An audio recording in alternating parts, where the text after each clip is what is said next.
about to go down.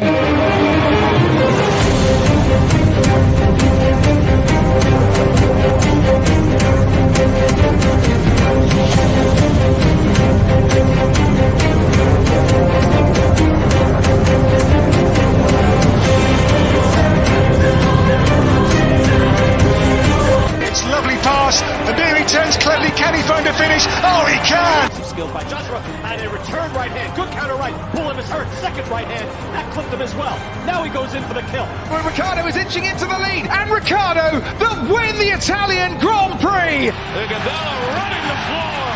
Still leading the way with Canada in there too, with the Netherlands.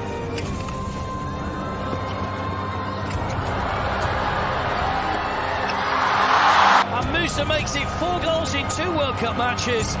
The Monaco Grand Prix! Ricciardo triumphant in Monza. Through Bowden, Barrett, and an early touch and an excellent. Sports Orbit. We make the world go round. Hello and welcome to Sports Orbit. Like we say, thank God it's Friday and this is the last episode for the week. That's why I welcome you to today's episode. My name is Afa Achuan. Fidelis is here once again. Nice meeting you again, Alpha, and good afternoon, sports fans out there. You can call me the return king again. Yes, always, you always come and disappear for a couple of weeks, but good to have you again once again. Sure, thank you, Alpha. All right, on today's episode of Sports Orbit, we have a whole lot of stories to give you. There's so much happening in the world of sports. We'll give you what's coming on from UEFA, a decision they just made concerning the Champions League. There's also news coming out from Leicester City as it concerns Nigerian midfielder Wilfred Ndidi. Also, Tyrone Eboyi might also not be available as Nigeria takes on Ghana in the World Cup playoff. That and so much more we'll give to you in this episode of Sports Orbit. First, we'll begin with the news that came out this afternoon from the UEFA headquarters in Zurich, Switzerland, where it has been confirmed that Saint Petersburg in Russia will not be hosting the final of this year's Champions League again. As of last week, it came out like a speculation, and it's as a result of the conflict currently going on in Ukraine. Russia are trying to, I don't know, topple the government, but they invaded Ukraine, as you understand, and UEFA felt that there was no point for Russia as one of the sanctions hosting that competition there again, and it has been moved to Paris, the Stade de France, actually. That's the stadium where they hosted the Champions League last in 2006, where Barcelona actually came out triumphant in that one. Well, so quite an unfortunate situation in Ukraine. But then, as at yesterday, after the invasion, can we actually call it an invasion? Yeah, that's what it seems like. Yeah, after the invasion, as of yesterday, when the sanctions kept coming in, different countries coming up with different sanctions, it was clear that it's definitely going to, extend to the aspect of football. And for UEFA to come out today to, to say that Russia will not, the Champions League final will no longer be hosted at Saint Petersburg again, but now has been taken to France, I think it's actually not coming as a surprise because a lot of persons expected, and I think it's quite another way to still tell the Russians, like, man, what you're doing to the Ukrainians isn't so fair, and we're not surprised. For me, it's a good decision. That's one of the consequences of war. That's why every country tries to avoid war as much as they can. These are the things that you get when war happens. And it's quite unfortunate for Russia, but then the game has to continue. You can't just give up football for that. Yeah, exactly. And of course, with this kind of when decisions like this are made, we know what a country stands to gain when you host, a competition of this magnitude. So, Russia's loss has become France's gain. France will be hosting this competition. If Russia had hosted, this would have been the second time to be hosting too after 2008. But unfortunately, the conflict in Ukraine has proved to be a stumbling block, and as a result of that, UEFA, in their own wisdom, felt it was better to move it away from Russia as part of those sanctions, because UEFA had, and European Union as a whole, has sounded warning to Russia not to invade Ukraine. But I think this is one of the sanctions, and of course, it won't do well for Russia. Also, still in that meeting where UEFA had today, teams from Russia and Ukraine who are playing any European competition will not be able to play in their countries. They will rather play in a neutral venue, and this won't augur well for the teams. Yeah, surely you don't expect to play games when there is chaos. Yeah, understand? Because as it stands, even their security is not guaranteed. So you can't afford to risk playing games in such a situation, because the security of the players is also part of the game. Now, it's even good that they are saying that they will not be able to play their games at home. At least they've given them the opportunity to be able to play their games, outside their country. At least that's still fair to the players. So I think it's a good decision, because at the end is a win-win for everybody, because the security at that point would be sure for both the players and the fans as well. So it's a good decision. All right, away from that, onto our next story, where yesterday we had reported earlier that the Super Falcons, on arriving from Abidjan on Thursday morning, actually had a situation at the Abuja airport where they were stopped by NCDC officials as a result of COVID-19 related, issues. But it led to them being delayed at the airport for a couple of while, and it wasn't really a good sight to behold. But the Minister of Sports, Sunday Dare, has come out to say that there's going to be a full investigation to see what actually transpired in that situation, because you'll expect that a team that just represented Nigeria in that kind of competition, when they come back, should at least be treated with respect. Yes, the NCDC are there to do their job, but these girls were coming from a competition, and I had expected that the NCDC would have treated them a whole lot better, and not put them through all they went through at the airport. Sometimes when you do the wrong things, sometimes the approach at which you do these things, it makes the wrong thing feel like, wow, this is the right thing you are doing, because of the approach, And just like you said, NCDC, they have to do their job, but there are ways of doing things, And the minister coming out to say the matter will definitely be investigated. The question now would be, how long will the investigation last? Exactly. How long will it take for the investigation to fully be completed? And then we can't keep allowing things to happen just because after it happens, there is an investigation that should be done. There is a proper way of doing things. We should adopt this behavior of doing things the right way instead of doing it the wrong way. And after it has caused damage, it has caused harm, caused mixed feelings, upset, and all that, then we'll come up with investigation will have to be done. If someone had, if someone was injured, or it had led to the death of somebody, or things like that, would you still come out with the issue of investigation? That investigation will be done.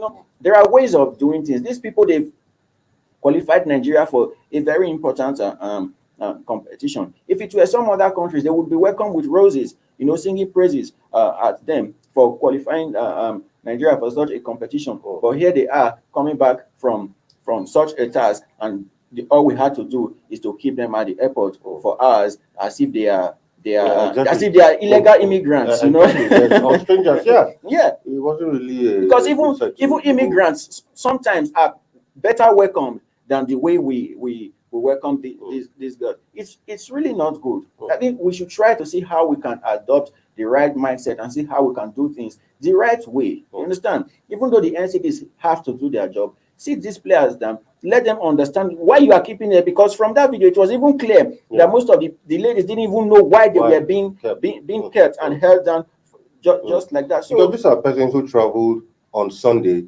and coming back on Thursday, you traveled hitch-free through the same airport. Sure. Coming back on Thursday, then you encountered issues. And I'm even sure they had their COVID test, even right then at Abidjan. So I think this, even if you still have to do your test, it shouldn't take such, it shouldn't be such a rigorous task, that would relate into what transpired at the airport. So really, we need to stop this issue of investigation. Let's try to do things the way it should be done. So I think that's all I have to say for that. Yeah, I really hope that something will come out of this investigation, and it should be as soon as possible.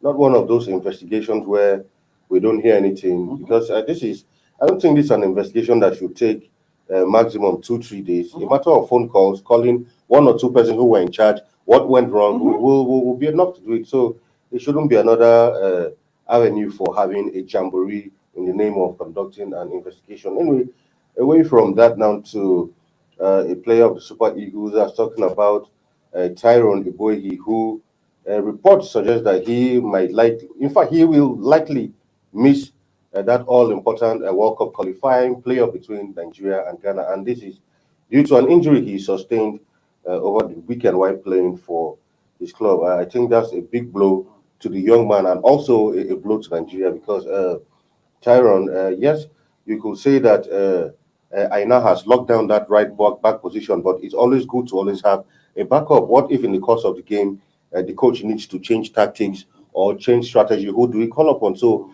I think at this point in time, it's good that you have all of your players fit for this double header.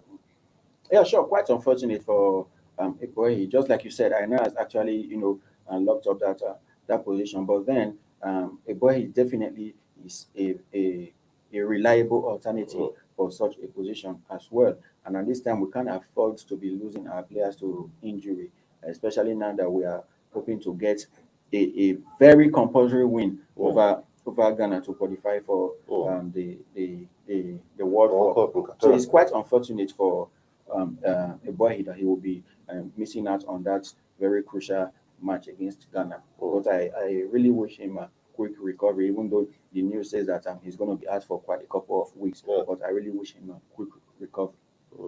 I instructed to know that even at the last AFCON, I think he just played one match for Nigeria, and that was the third place match between Nigeria and Guinea-Bissau.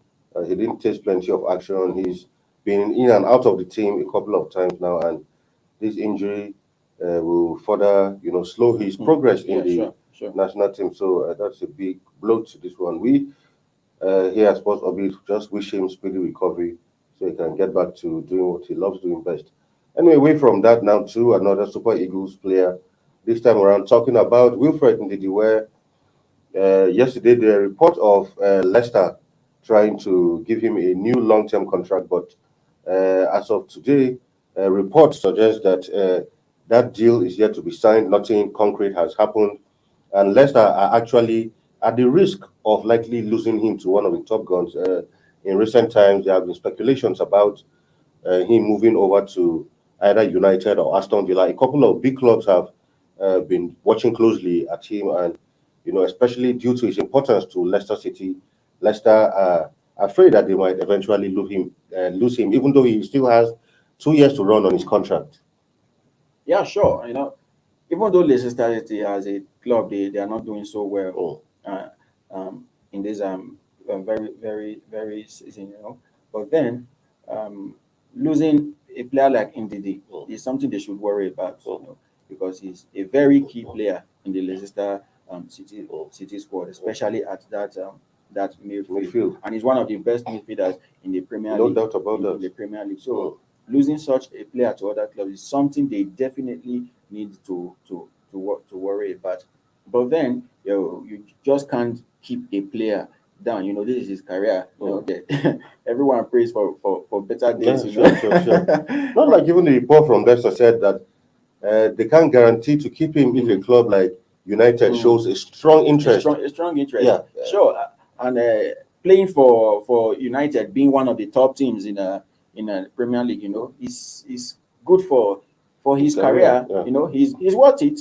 He's already at that level to play for the top teams. So I won't be surprised if he actually leaves and Leicester City to go for any other top team, big club that comes for him. But then, as it stands, there is really no official official decision yet, either from Leicester City, Yeah. NDD, and or maybe any other club that is coming for him. So there is really no official statement on that yet. So they still have him for now. Let's just see how he's gonna play out. All right, we'll keep an eye on that one, see how it pans out. Remember that Riff did join Leicester in 2016 after N'Golo Kante left, and he took that position, made it his own, and Leicester didn't really miss the absence of N'Golo Kante, and he's put up various stellar performances for Leicester, also helping them to win the FA Cup last time around. And then we'll come back and give you more stories on Sports Orbit when we come back from this break. Stay tuned.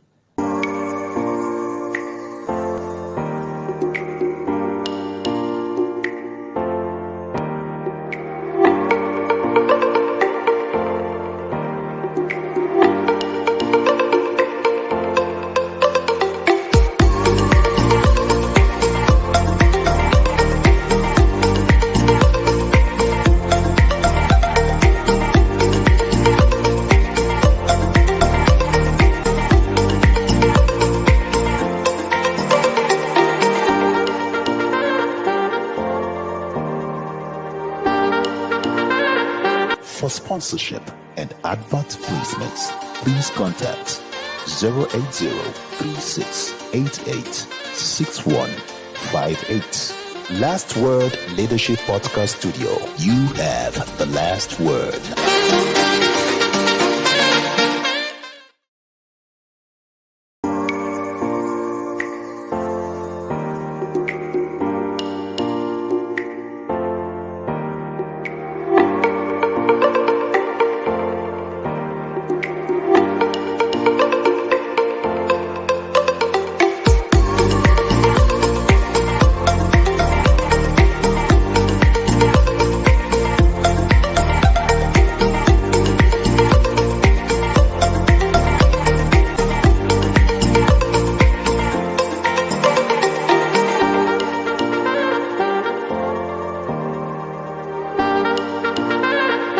For sponsorship and advert placements, please contact 080-3688-6158. Last Word Leadership Podcast Studio. You have the last word.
For sponsorship and advert placements, please contact 080-3688-6158. Last Word Leadership Podcast Studio. You have the last word.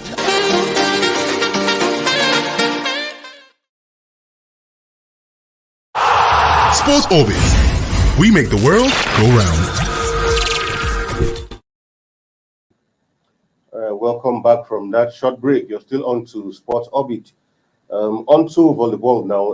The Contagora International Volleyball Challenge, rather, actually began today in Contagora, Niger State. This is a tournament that was put up together by the Volleyball Federation in conjunction with other sponsors, and 37 teams will be competing in that invitational challenge. And I think it actually began today. 17 matches were expected to go down today, comprising of both the male teams and female teams. in this competition. So it just began today, and we'll keep an eye on that one and see how it pans out. Away from that to the NPFL, where interesting matches will be played this weekend, also in the Nigerian Professional Football League. Of course, beginning from this weekend, it will be Takada FC versus Lobby Stars. Enugu Rangers will be up against Kano Pillars. Heartland FC will host Eyimba in that Oriental Derby. Remo Stars of Ikene will be at home to Kasina United. League leaders Rivers United versus National United. Kwara United versus Niger Tornadoes. And it will be MFM rather, will be up against Sunshine Stars of Akure. And champions Aqua United will travel all the way to Jos to clash with Plateau United, while Wiki Tourist will be at home to Gombe United in that Northeastern derby. Fidelis, quickly looking at these matches, Enugu Rangers, Kano Pillars, looks like it's going to be a cracker. Yeah, definitely. It's going to be a very tough match.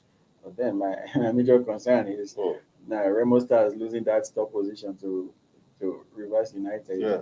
And I think they are 6 points. They're already 6 points points behind Rivers United. You know, that it's really going to be a very difficult task for them to be able to gain that top spot again. Yeah, after Remo Stars lost to Gombe United, since then they've tasted defeat on like two other times, and that has taken down a bit down the standings in the league, and where Rivers United have still lost one game, but they are still doing very well on top of the league, while Plateau United is on second position. And of course, incidentally, Plateau United, 2 seasons a good champions will be facing Aqua United, who are the current champions. This will also be a cracker to look forward to. Sure.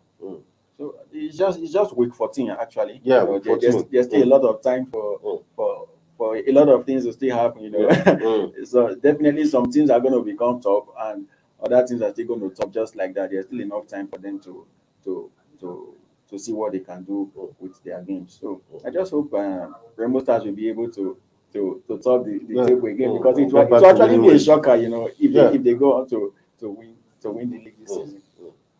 All right, we'll keep an eye on all these interesting games coming to you on Saturday and Sunday. All of them will be 4 p.m. So, Nigerian fans out there, if one of these teams are playing in your city of residence, it would be nice to just go out there and have a feel of the matches, and which will keep an eye on it. On Monday, we'll come back to give you a complete review of all that went down during the weekend. Away from that now, to some matches that went down in the Europa League competition last night. We were keeping an eye on that one, and of course, the match that everybody was talking about was Napoli versus Barcelona. But we all were hoping that our own Victor Osimhen, being a Napoli player, will go through, but it wasn't to be, as Barcelona won that one 4-2 on aggregate. In the first leg, it was 1-1 actually, but yesterday, Barcelona turned it completely around with on the score sheet, Jordi Alba, Frankie de Jong, Gerard Piqué, and of course, former Arsenal striker Aubameyang also on the score sheet. And Barcelona are through to the next round. Sure, with Napoli being at home, a lot of persons thought it would actually be a walkover for them. You know, they're going to go ahead and win Barcelona, especially after the 1-1 draw at Camp Nou. Yeah. But yesterday it was surprising how Barcelona, you know, took charge of the game right from the beginning. Right from the beginning. And it's quite interesting to know how Xavi has actually turned the team around. Now we could see the Barcelona style of play. Look at most of their goals. You could say, wow, this is Barcelona goal. Because Barcelona, they have their trademark goals. We've known them for all this while. They don't rush. They touch and touch and touch and touch, and then the ball throws into the net. And we've seen them score those type of goals recently. So it's a very good one. It's a very good work Xavi has done with this team. And we just hope they're able to continue like this and at least win the Europa League as a compensation to their fans for exiting the Champions League at the group stage.